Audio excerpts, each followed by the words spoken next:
Finally we are in London. እግዚአብሔር ይመስገን የልጅነት ህልሜ የተመኘኋት ለንደን ደርሻለሁ። እኔ ምርጫ ያደረኩት በትምህርት ወደ ፖላንድ ሀገር መሄድን ነበር። $2500 ከፈልኩ። በሁለት ወር ውስጥ ምላሽ እንሰጣለን ያሉኝ ሰዎች በደውልም አያነሱም። ሪጥቀማቸው ብዬ ትቼላቸው እግዚአብሔር ወደ ፈቀደልኝ ሀገር ሄድኩ። What's up guys? እንዴት ናችሁ? ሁሉ አማን? እኔ ያለሁላችሁ እግዚአብሔር ይመስገን። ይኸው እንግዲህ ወደ ለንደን የማደርገውን ጉዞ ለመጀመር ፕሌን ውስጥ ገብቻለሁ። ገና ጠዋት ነው በኢትዮጵያ ሰዓት አቆጣጠር 2 ሰዓት ተኩል ላይ ነው በረራ የሚሆነው። እንግዲህ ለንደን ወይም ደግሞ እንግሊዝ በጣም መሄድ ከምፈልግባቸው ሀገሮች አንዷ ነበረች። ከልጅነቴ ጀምሮ በጣም መሄድ የምፈልግባት ሀገር ነበረች። እንግዲህ የእግዚአብሔር ፍቃድ ሆኖ ይኸው ዛሬ ወደዛች ወደምጓጓላት ሀገር ለመሄድ ፕሌን ውስጥ ገብቻለሁ። ብዙ ታሪኮች አሉ ከለንደን ጋር የተገናኘ በእኔ ላይ የተፈጠሩ ማለት ነው። ከዛሬ 4 እና 5 ዓመታት በፊት ወደዚች ሀገር ለመሄድ ያደረኳቸው ብዙ ጥረቶች አሉ። ሆኖም በአንዳንድ ነገሮች አልተሳካም ነበር። እግዚአብሔር ይመስገን ጊዜውን ጠብቆ ለሁሉም ጊዜ ያለውና ይኸው ዛሬ ደግሞ ወደዚች ወደ ጓጓውላት ወደ ልጅነት ህልሜ ወደ ነበረችው ለንደን ወይም ታላቋ ብሪታንያ ልሄድ መንገዴን እየጀመርኩ ነው። እግዚአብሔር ይመስገን። የሆነውን ታሪክ ያለፈውን ታሪክ ምን እንዳጋጠመኝ እዛ ስደርስ የምነግራችሁ ይሆናል ጋይስ። እስከዛው ድረስ ላይክ፣ ሼር እንዲሁም ሰብስክራይብ ያደረጋችሁ የዩቲዩብ ቻናል አባል ይሁኑ። ፋሚሊ እወዳችኋለሁ። ይመቻችሁ። እዛ ስገባ እንገናኛለን።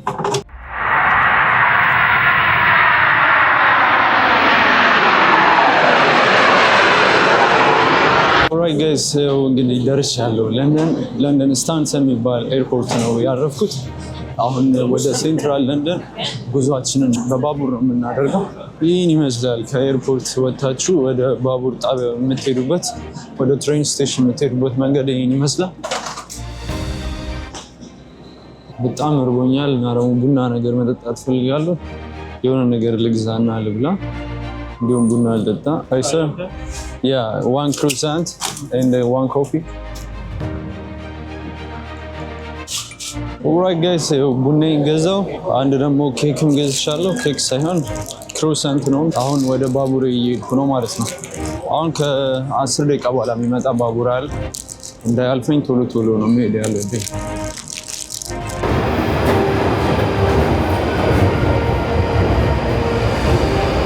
ጋይስ ባቡር ውስጥ ገብቻለሁ ማለት ነው። አሁን ወደ ሴንትራል ለንደን ነው ጉዟችን የምናደርገው። ባቡራችን ይህን ይመስላል እንደምታዩት። ከስታንስተን ኤርፖርት ወደ ሴንትራል ለንደን ነው እየሄደ ያለው። እንደዚህ እዚህ ጋር ደግሞ ቡናዬንና ኬኬን ይዣለሁ። አሁን ይህንን እየበላሁ የባቡር ሽር ወደ ለንደን እጅግ በጣም ስናፍቃት ወደ ነበረችው ለንደን የልጅነት ህልሜ ወደ ነበረችው ለንደን ዛሬ እየሄድኩ ነው። ከተወሰኑ ደቂቃዎች በኋላ እዛ ደርሳለሁ። እናየዋለን ያለውን ነገር ምን እንደሚመስል አብረን እናየዋለን። ተከታተሉ፣ የትም እንዳትሄዱ። እዛ ስደርስ እንገናኛለን ጋይስ።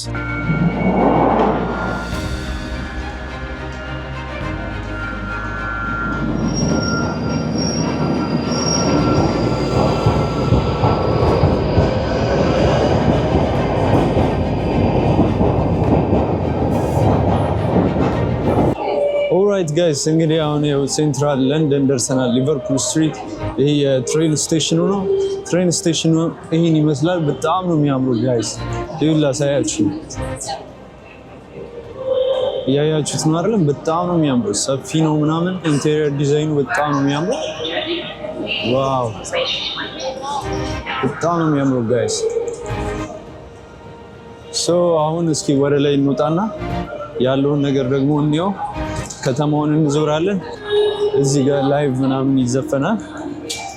በጣም ነው የሚያምረው። ይህ እንግዲህ አሁን የምትዘፍነው ባቡር ስቴሽን ውስጥ ነው ማለት ነው። ለንደን ወጥተናል ይላል። ለንደን ወጥተናል። ዋው we are in London finally guys. finally we are in London. እግዚአብሔር ይመስገን የልጅነት ህልሜ የተመኘኋት ለንደን ደርሻለሁ። በጣም ነው የምታምረው። በጣም ነው የምታምረው ጋይስ። ምንም ጥያቄ የለውም። እዩት በእግዚአብሔር እዩት። ገና ከመጀመሪያው ማለት ነው። ገና ከመጀመሪያው በጣም ነው የምታምረው። በፈጣሪ በጣም ነው የሚያምረው። ሶ ጋይስ ለንደን በጣም ነው የምታምረው። አሁን ጉዟችንን ወደ መሀል በጣም የሚያምረው ቦታ የለንደን ማለት ነው ወደዛ እንሄዳለን። ከዛ በፊት ግን የያዝኩትን ሻንጣ ማስቀመጥ አለብኝ። ጓደኛዬ ጋር አስቀምጬው እናልፋለን ማለት ነው። እግረ መንገዳችንን በባስ ነው የምንሄደው። 26 ቁጥር ባስ አለች። ከተማዋን እያየን ነው የምንሄደው ጋይስ። በጣም ነው የሚያምረው ሀገሩ። ዋው ምንም ጥያቄ የለውም። በጣም ነው የሚያምረው። ብርድ አይደለም ነው የምላችሁ። እግዚአብሔር በጣም ነው የሚበርደው።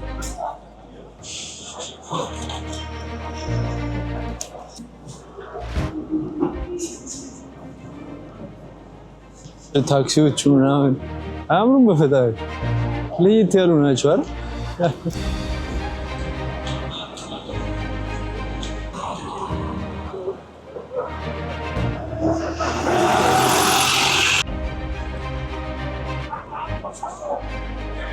አሁን እኔ እዚህ ጋር ባሴን እየጠበቅኩ ነው። 26 ቁጥር ባስ ናት ይዛኝ የምትሄደው። እሷ እስክትመጣ እየጠበቅኩ ነው። ኦልሬዲ 5 ደቂቃ ነው የቀራት ልትመጣ። ጋይስ ባሴ መታለች እና አሁን ተሳፍሬያለሁ። እንዲህ እንደምታዩት ከተማውን እያየን ነው የምንሄደው። ከተማው እንዴት አባት ነው የሚያምረው! በፈጣሪ በጣም ነው የሚያምረው። ዋው! ሶ ጋይስ እንደነገርኳችሁ ወደዚች ሀገር ወደ ዩኬ እመጣለሁ ብዬ ያሰብኩት ዛሬ አልነበረም። ዛሬ 4 ዓመት 5 ዓመት በፊት ነበረ እኔ እመጣለሁ ብዬ ያሰብኩት። እንደኔ ፍላጎት ያሰብኩት ከዛሬ 4 ዓመት በፊት ነበረ። ብዙ መስዋዕትነት ከፍዬ ነበረ። እኔ ብቻ ሳልሆን ቤተሰብ አስቸግሬ፣ እናቴን አስቸግሬ በጣም ብዙ መስዋዕትነት ከፍዬ፣ ነገር ግን ሳይሳካ ቀርቶ ነበረ በአንዳንድ ምክንያት ሁሉንም ነገር በኋላ ከተማ ላይ ውቅ ያደረገ ነግራቸዋለሁ። ብቻ ግን እግዚአብሔር ሁሉ ጊዜ ያለው ለማለት ነው። በጊዜው ሁሉም ነገር የሚሆነው ያለውን ታሪክ ምን እንዳጋጠመኝ፣ ምን አይነት መስዋዕትነት ከፍዬ ሳይሳካ እንደቀረ፣ እንዲሁም በተለያየ መንገዶች ለመውጣት አስቤ ነበረ ወደዚች ሀገር፣ ነገር ግን ሳይሳካ ቀርቶ ነበር እና ያው ዛሬ የእግዚአብሔር ፈቃዱ ነው። በዚህ ቀን እዚህ ሀገር ገብቻለሁ ማለት ነው። እንግዲህ ሰው ካሰበው እግዚአብሔር ያሰበው ይበልጣል። ወደኋላ መለስ ሳስባቸው ደግሞ ሁሉም ነገሮች የሆኑት ለበጎ ነው። ሁሉም ነገሮች የሆኑት ያልተሳካውም ለበጎ ነው። ግን የገባኝ ካለፈ በኋላ ነበረ። እግዚአብሔር ለእኔ የተሻለ ነገር አዘጋጅቶ እንደሆነ የገባኝ ካለፈ በኋላ ነው።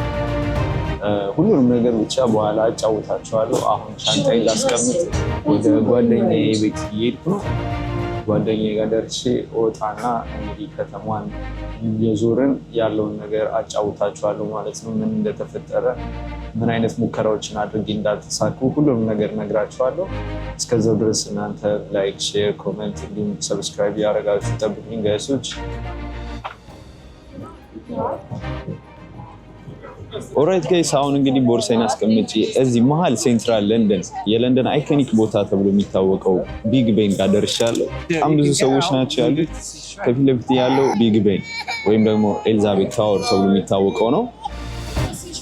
ይህ ማለት ነው ብዙ ሰዎች የሚሳሳቱት ነገር ይህን ቦታ ወይም ይህን ታወር ቢግ ቤን ብለው ነው የሚያውቁት። መጠሪያውም ቢግ ቤን ነው። በእርግጥ ግን ቢግ ቤን ማለት ራሱ ታወሩ ሳይሆን ኤልዛቤት ታወር ነው የሚባለው። ቢግ ቤን ማለት በውስጡ ያለው ትልቅ ደውል ነው።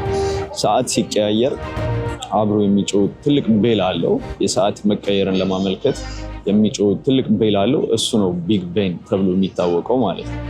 እና ደግሞ ከዚህ ከጎኔ ደግሞ ለንደን አይ ተብሎ የሚታወቀው ይህ ቦታ አለ። ለንደን አይ ከርቀት አስገባላችኋለሁ። ሰዎች እዚህ ላይ ይወጣሉ። እንደምታዩት ወጥተው ቀስ እያለ ይሽከረከራል። ሙሉ ከተማዋን ማየት ትችላላችሁ ማለት ነው። ስለዚህ ለንደን አይ ተብሏል ማለት ነው። ይህ ቦታ አንዱ ለንደን ውስጥ አሉ ከሚባሉ እና አይኮኒክ ከሆኑ ቦታዎች አንዱ ይህ ለንደን አይ የሚባለው ነው ማለት ነው። ይህ ደግሞ ከጀርባ የምታዩት ለንደን ብሪጅ በመባል የሚታወቀው ነገር ግን ትክክለኛ ስሙ ታወር ብሪጅ በመባል የሚታወቀው ይህም ከለንደን ውስጥ አሉ ከሚባሉ እና ለንደን ካስባሏት ነገሮች አንዱ ነው ማለት ነው። ይህ ታወር ብሪጅ በመባል የሚታወቀው ድልድይ በአውሮፓ አቆጣጠር በ1894 ዓ.ም የከተማው ዋና የስነ ህንፃ እውቅ በነበረው ሆራስ ጆንስ አማካኝነት ሊሰራ ችሏል። ታዲያ ይህን ድልድይ አስደናቂ የሚያደርገው ሰዎችንና መኪናዎችን ሲያሸጋግር ይቆይና ደግሞ በውሃው ስር ማለፍ የሚፈልጉ ረጃጅም መርከቦች ሲመጡ ግዙፍ እጆቹን አጣጥፎ በጨዋ ደንብ በክብር ያሳልፋል። የስነ ህንፃ ጥበቡን አስደናቂ የሚያደርገው ይህ ባህሪው ነው። ሌላኛው የለንደን ሁለንተና የሆነው ደግሞ ይህ ኤልዛቤት ታወር ወይም ቢግ ቤን ነው። ይህ ማማ በ1859 የተገነባ ሲሆን በ2012 ዓ.ም ኤልዛቤት ታወር ተብሎ ተሰይሟል። እና ጋይስ ይህ ቢግ ቤን ላይ ያለው ሰዓት ማለት ነው ትልቁ ሰዓት ማለት ነው በዓለማችን ላይ በጣም ሞስት አኪዩሬት ሰዓቶች ናቸው ከሚባሉት ውስጥ አንዱ ነው ማለት ነው። በጣም ትክክል ሰዓት ነው ተብሎ ይታሰባል። ነገር ግን ስለ ሰዓት ትክክልነት ካነሳን አይቀር አጫውታችኋለሁ ያልኳችሁን ስለ እኔ ወደ ዩኬ መምጣት ፍላጎት ላጫውታችሁ። እንግዲህ እንደነገርኳችሁ ወደዚች ሀገር ለመምጣት ቆርጬ የተነሳሁት ዛሬ ሳይሆን ከ4 ዓመት በፊት ነበር። ልክ 12ኛ ክፍል እንደጨረስኩ ከኢትዮጵያ ካልወጣው ሞቼ እገኛለሁ አልኩ። ቤተሰብም ትንሽ ተረጋጋ ቢለኝ የሸፈተው ልቤ ማንን ሰምቶ ሰማይ ዝቅ ምድር ከፍ ቢል አልታገስም አሁን ነው መሆን ያለበት ብዬ እናቴን አፍንጫዋን ያስኳት። እሷም የኔን መቁረጥ ስታውቅ ያለ የሌላትን አሟጣ በል ሞክር አለችኝ። በሰዓቱ ወደ እንግሊዝ ሀገር ለመግባት የተሻለው መንገድ በትምህርት ወይም በስራ ለእንግሊዝ ቅርብ ወደ ሆነ ሀገር ሄዶ ከዛ በኋላ በመኪና ወይም በባህር ወደ እንግሊዝ መግባት ነበር። እኔ ምርጫ ያደረግኩት በትምህርት ወደ ፖላንድ ሀገር መሄድን ነበር። ለዩኒቨርሲቲዎች አፕላይ አድርጌ $2500 ከፈልኩ። በወቅቱ ምንዛሬ ወደ 160 ሺህ ብር አካባቢ ነበር። ዩኒቨርሲቲውም ተቀበለኝ። ኤምባሲ ፕሮሰስ የማረግበትንም ወረቀት ላከልኝ። በከፍተኛ ጉጉት እሱን ይዤ ኤምባሲ ገባው። ኢንተርቪውም አረግኩ። ውጤቱ ከ2 ሳምንት በኋላ ይነገራል ተባልኩ። ያቺ 2 ሳምንት 2 ዓመት ሆነችብኝ። ምን አይነት የጭንቅ ሳምንት እንደነበረ አትጠይቁኝ። እንደምንም 2 ሳምንቱ አልቆ የውጤቴ ቀን ደረሰ። በጠዋት ተነስቼ ሄድኩ። ውጤቴን ተቀበልኩ። አይኔን ማመን አልቻልኩም። የቆምኩበት እግሬ ከዳኝ። ኤምባሲው አልተቀበለኝም። ያ ሁሉ ብር ከፍዬ ያ ሁሉ ተዘጋጅቼ ነገር ግን አልተሳካልኝም። ለአንድ ወር ያህል ራሴን አልነበርኩም። ፈጣሪንም አማረርኩ። ትንሽ ስረጋጋ አንድ ሐሳብ መጣልኝ። ለዩኒቨርሲቲ የከፈልኩትን ብር ውጭ ሀገር ባለ ሰው አካውንት አስመልሼ ብሩን ካሜራ አላስመጣበት። ምክንያቱም የፊልም ትምህርት ተምሬ ነበር። ከዛም ካሜራ አስመጥቼ ለትንሽ ጊዜ በሱ ሰራ በኋላም ቲክቶክ ላይ አሪፍ ስንቀሳቀስ ቆየው። ነገር ግን ወደ እንግሊዝ የመሄድ ህልሜ ለካ ተዳፍኖ እንጂ አልጠፋም ነበር። ከ2 ዓመት በኋላ እንደገና ልቤን ይወተውተኝ ጀመር። በአሁኑ ደግሞ ወደ ሮማኒያ ሀገር ነበር ለመሄድ ያሰብኩት። ከዛ ወደ እንግሊዝ ወደ ሮማኒያ እንልካለን የሚሉ ድርጅቶች ጋር ሄድኩ። እነሱም ቅድሚያ 40 ሺህ ብር ክፈል አሉኝ። ከፈልኩ። በ2 ወር ውስጥ ምላሽ እንሰጣለን ያሉኝ ሰዎች ድምጻቸው ጠፋ። ብደውልም አያነሱም። ታዲያ በዚህ መሃል ባላሰብኩትና ባልጠበቅኩት መንገድ ወደ ሌላ ሀገር የመሄድ እድል መጣልኝ። ፈጽሞ ያልጠበቅኩትና ያላሰብኩት እድል። የከሰርኩት 40 ሺህ ብር ይጥቀማቸው ብዬ ትቼላቸው እግዚአብሔር ወደ ፈቀደልኝ ሀገር ሄድኩ። ይሄው ዛሬ ደግሞ እኔ ባሰብኩት ጊዜ ሳይሆን ፈጣሪ በፈቀደው ጊዜና ሰዓት የምወዳትን እንግሊዝ ልጎበኝ መጣው። ታዲያ ከጊዜዎች ሁሉ ከሰዓቶች ሁሉ ትክክልና የማይሳሳተው የእግዚአብሔር ሰዓት ብቻ ነው። ሶ ጋይስ እንግዲህ ይህን ይመስላል። የእግዚአብሔር ሰዓት ከሁሉም በላይ ትክክል ነው። እግዚአብሔር ሲፈቅድ ነው ሁሉም ነገር የሚሆነው ማለት ነው። እግዚአብሔርን ሰዓት አትጠራጠሩት፣ እመኑት እንጂ አትጠራጠሩት። አንዳንድ ነገሮች ሲበላሹባችሁ ጌታዬ ምን ልታሳይኝ ነው ምን ልታደርግልኝ ነው እንጂ ለምን አበላሸብኝ አትበሉ ማለት ነው። እወዳችኋለሁ ፋሚሊ። የመጀመሪያ ቀን የለንደን ውሎዬ ይህን ይመስላል ማለት ነው። እዚህ ለንደን በማደርገው ቆይታዬ ላይ የማደርጋቸውን አክቲቪቲዎች እንዳለ አሳያችኋለሁ። አይ ቲንክ ብዙ ቪዲዮ ይኖረኛል ብዬ አስባለሁ ለንደን ላይ። ሶ ጋይስ እወዳችኋለሁ። እስከዛው ላይክ፣ ሼር እንዲሁም ሰብስክራይብ ያደረጋችሁ የዚህ የዩቲዩብ ቻናል አባል የሆኑ ሀሳብ አስተያየታችሁን ኮሜንት ላይ አሳውቁኝ። ባይ